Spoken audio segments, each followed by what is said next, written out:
Welcome to the channel, Jaden Chase. Now if you're new, remember to like, share and subscribe. Now there seems to be a situation taking place within law enforcement where some members of the security forces do not like the way or other members of the security forces are policing the country. And some citizens are saying that some members of the security forces lack empathy for citizens and are not concerned for the safety of citizens. Now, I'm going to see two separate videos of two separate situations. Tell me what you think in the comment section and I will continue reasoning. Look at this.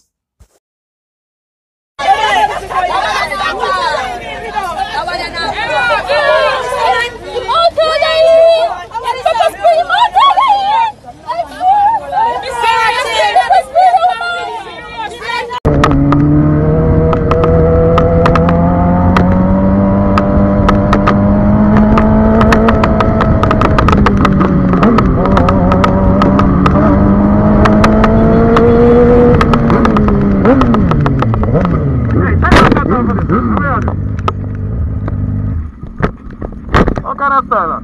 Oh, not do that, man. What kind of style? You know better than that. If you don't want to tap, you can't tap with it. If you don't want to tap, you can't shoot with it. Yes, sir. Yeah, boy, you have to answer to that after. That makes no sense. You don't see so much bike, man. I helmet everything, man. They have to straight, man. Blessed, blessed. Spot check.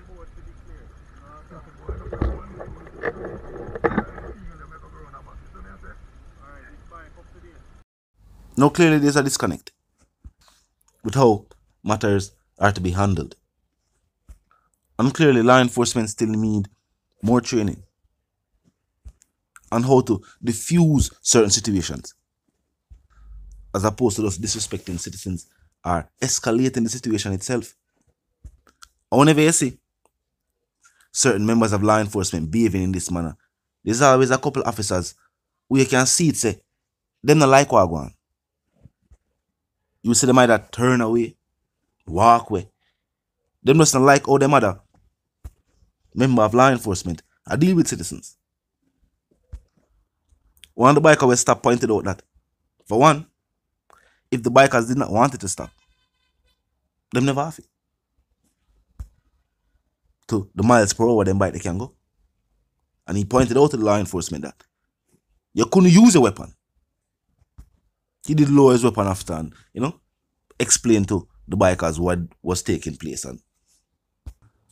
But the bike rider pointed out, say, just the way the officer stood in the road, pointing his weapon at oncoming traffic, it wasn't safe for the officer, or for the people, or for anybody who was in oncoming traffic. Now what took place at the RG never looked good, especially with who we saw at the gate when the officer decided to say you're going to use pepper spray. Look like regular citizens. Might have been frustrated because of the long wait. But law enforcement was called to calm the situation. Tell me what you think about the way him calm the situation. The situation was then calmed. But the way him calm the situation, him or her couldn't really tell by the video. Talk to me in the comment section. Tell me what you think. Now on to the other stories making headlines today. Now, it seems as if the SSL scandal has affected the Jamaican economy and Jamaicans in different ways. For the clients, they had their funds and their stocks taken. And while the company says one individual took it, that individual has given a list to members of law enforcement. And it is unclear if it detailed all the clients who had their funds taken. And she still says she did not take one of the most famous clients' money, which is Usain Bolt. She says she only made contact to Usain Bolt's team for try to get some money for pay back the client the more money she take. Very strange indeed. But now, there's also been exposed somehow that for the previous 2 years, the company itself had not paid any payroll taxes.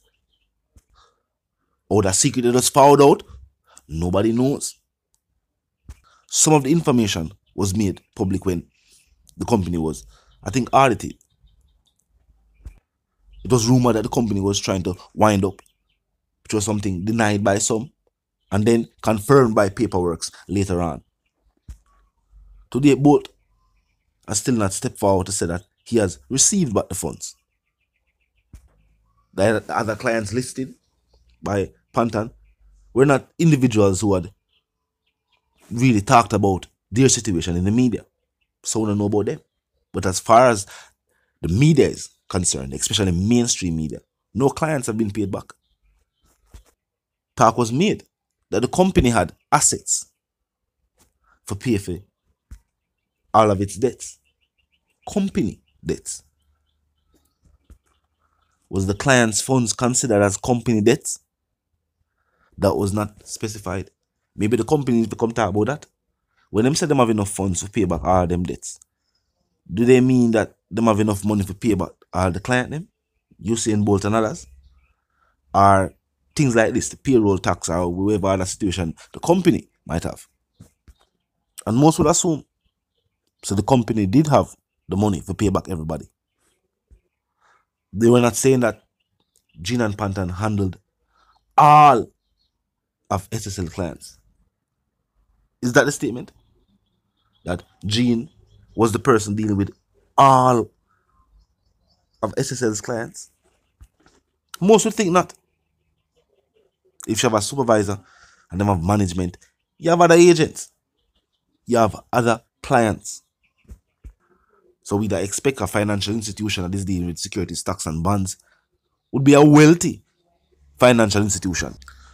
So when certain higher ups at the company said, yo, the company have enough assets to pay back everybody, people are saying, yeah, that's what they thought.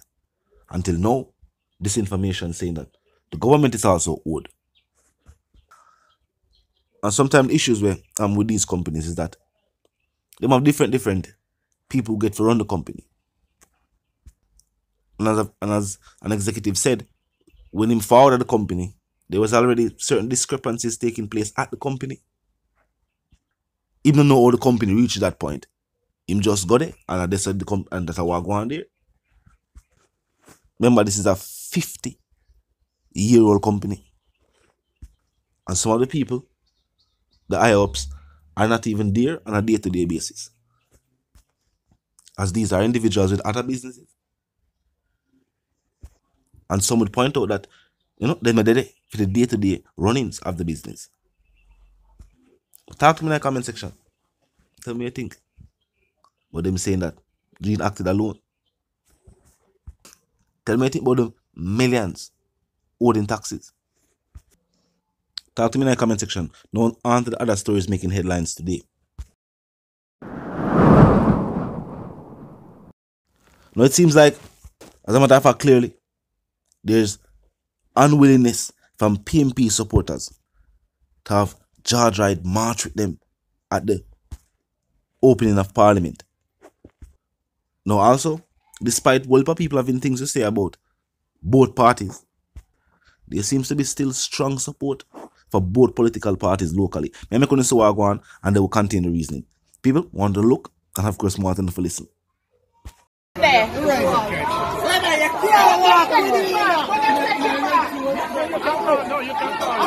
Oh, George, what the one? You know what that's over PMP.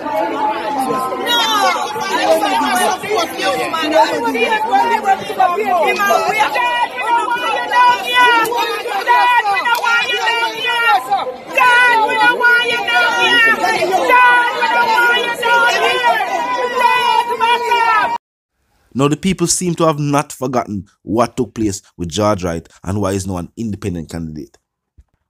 And some members are saying that they don't want him to march with them. Now, even though George Wright was not charged for any crimes and he denied being the individual on the video, even though he was brought in by law enforcement, and the woman seen on the video was the same woman who made the complaint initially to law enforcement. I guess she did change their statement or refuse to press charges. Whatever the situation was, he did resign though following the people saying, what is this? And there must be justice. Now, if the person seen in the video denies being the person in the video, and the woman who went to law enforcement is not saying that this is the man in the video, then there's nothing law enforcement could have really done at that point. Some are still stating, though, that if it was anywhere else in the world, maybe something else would have had to be done. While most had not remembered about that situation, it seems that PNP supporters still remember. And when you think about the strong support for both parties at Parliament, is it that the country is still seeking some form of leadership that will help the country to move forward in the developing world? Not looking at the fact that the citizens themselves play a big role in the development of the country, mindset-wise, and even where the economy is concerned.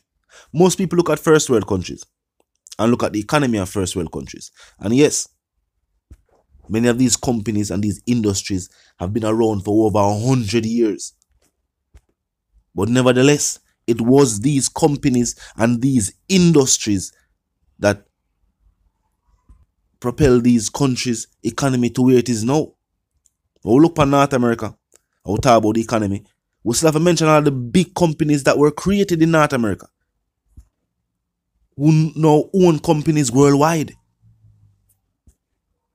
Locally, we don't see enough people create or even being given the opportunity to create businesses, to help with what go on with the economy, employment, and things of that nature. The people are talking about agriculture, but we don't see Jamaican agriculture being pushed worldwide. I always still talk about tourism.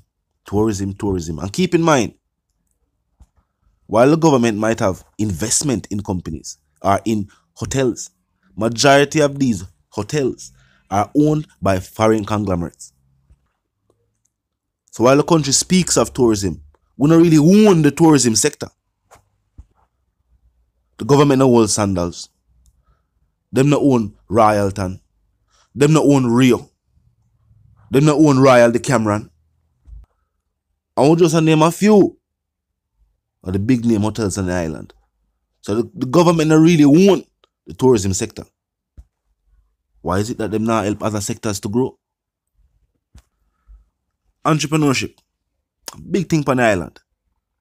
People have them style, people build up them. You know, think them for sell them goods and sell them goods.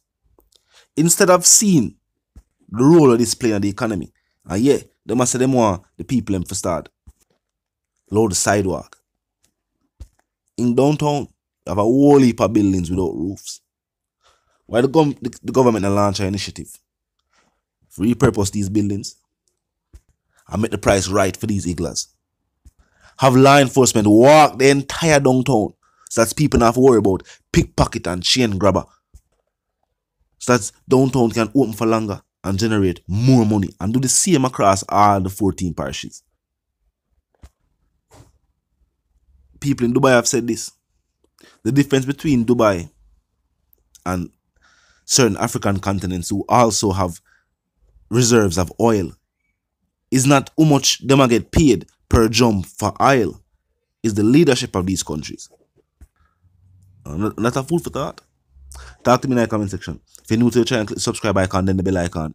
Now until the reason I get my sentiments for you and yours, of course, for to live, love, and prosper. And stay tuned.